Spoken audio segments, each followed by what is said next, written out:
এখন আমরা শিখব পাওয়ার পয়েন্ট কি, পাওয়ার পয়েন্টের ব্যবহার।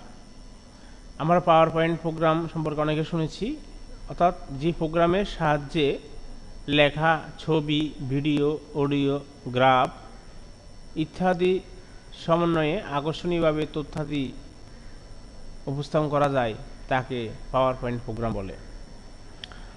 এই পাওয়ার পয়েন্ট প্রোগ্রাম দিয়ে মূলত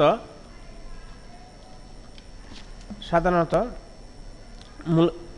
সভা, সেমিনার, সিম্পোজিয়াম, কর্মশালা ইত্যাদিতে কার্যকরভাবে তথ্য উপস্থাপন করার জন্য পাওয়ার পয়েন্ট প্রোগ্রাম বা সফটওয়্যারটি খুব সহজ এবং চমৎকারভাবে ব্যবহার করা যায়। এদিক থেকে পাওয়ার পয়েন্ট সফটওয়্যারটির বিকল্প নেই বললে চলে। এই জন্য বিভিন্ন সভা, সেমিনার, সিম্পোজিয়াম, কর্মশালা ইত্যাদিতে তথ্য উপস্থাপনের জন্য এটি গুরুত্ব পেয়ে থাকে।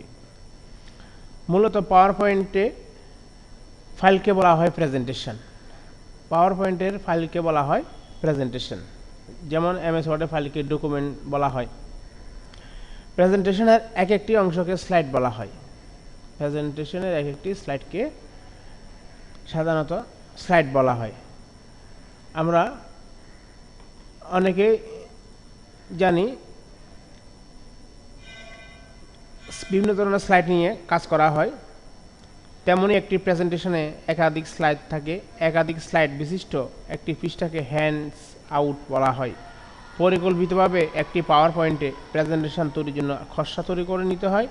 এই খসড়াকে বলা হয় স্লাইড লেআউট।